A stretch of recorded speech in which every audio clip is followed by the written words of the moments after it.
Long Island voters are embarrassed by George Santos and split on who to replace him. Great Neck, R-N.Y. Voters in this swing district will cast their ballots in a special election Tuesday to replace the indicted and expelled former Representative George Santos, R-N.Y., presenting a clash of ideologies and an early glimpse into the national political environment in a 2024 battleground.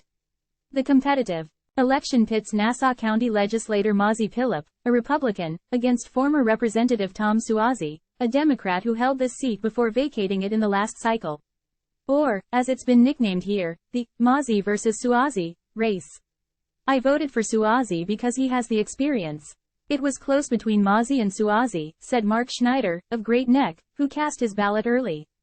I've never seen so much advertising. You would think it's a national election, there was so much advertising. Schneider said he was disappointed to see Suozzi give up the House seat in 2022 to challenge Democratic Governor Kathy Hochul, saying he would have been a shoo-in to win re-election to Congress that year. I wouldn't be surprised if it's a very close final result. Deborah, a Long Island voter who asked that her last name not be used, said her biggest concern is crime. She voted early for Pilip in the special election. I supported Mazi because I think she's a little tougher on crime and, to be honest with you, that's what the whole country is afraid of. The crime, she said. We don't care about democracy. That's already done. We're worried about the drugs, the violence, the immigration, the border. That's what people are really worried about. I mean, what happened in the Capitol is horrible, but guess what? They were protected. Our children are not. The two voters appear reflective of the divided district, where both President Joe Biden and former President Donald Trump are underwater in popularity polls ahead of a 2024 rematch. A Newsday, Siena College poll taken Feb 3 to 6 shows a narrow edge for Suozzi, who is a known quantity here after serving in the House for 6 years. Suozzi had 48%, while Pilip had 44%, just inside the survey's margin of error. Jody Cass-Finkel, a longtime resident of this district, was so angry about the election of Santos that she came out of retirement to get involved and oust him. She created the group Concerned Citizens of NY03, which is working to help elect Suozzi. I just was furious, Finkel said in an interview.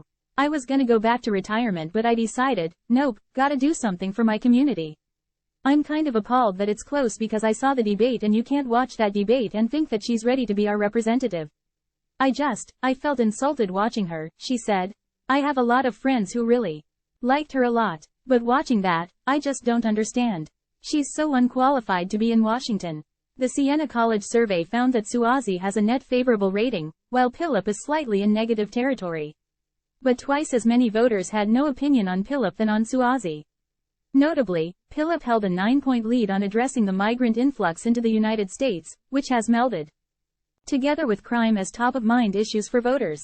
The Democratic brand is weak on those questions, polling shows, which fueled GOP victories here and in other New York City area suburban districts in the 2022 midterm elections. Suozzi has acknowledged that his party has an image problem on border security, and he's spending heavily to combat Pilip's arguments and Republican ads tying him to the left wing of his party on immigration. Presenting himself as a centrist, Suozzi often highlights that he was one of just 18 House Democrats who voted with Republicans in 2018 on a resolution supporting ICE. Joe Allen, a Long Island voter, reflects the recent blue to red shift in this district. He backed Democratic presidential candidate Bernie Sanders in the 2016 primary. Then he voted for Hillary Clinton in the general election. Then in 2020, he flipped to Donald Trump and plans to support him again in 2024. Allen said he plans to vote for Pilip on Tuesday. How could you have an argument that it makes sense to have an open border in the country? And to me, and I think to a lot of people in this country, we kind of look at it as, the only reason they would want to have the border open is so that they could import more voters and retain control for the socialist turnover that they're trying to do within this country, Allen said. I believe in America. I think that across both lines, we're getting to a point where there's total corruption in politics. But on other issues, Suozzi has an advantage. The Siena College survey found that voters favor Suozzi by 23 points to address abortion, by 9 points to protect democracy and by 10 points on making Congress work more effectively for the American people. Pilip has struggled to articulate a position on abortion but called herself pro-life in a recent debate between the two. A through line for voters here, regardless of who they support, is a shared feeling that neither party is focused on their biggest issues, and that they were embarrassed by Santos. "Oh my God. If I lied on my resume, I would have been fired the next day," said Deborah, the Pilip supporter.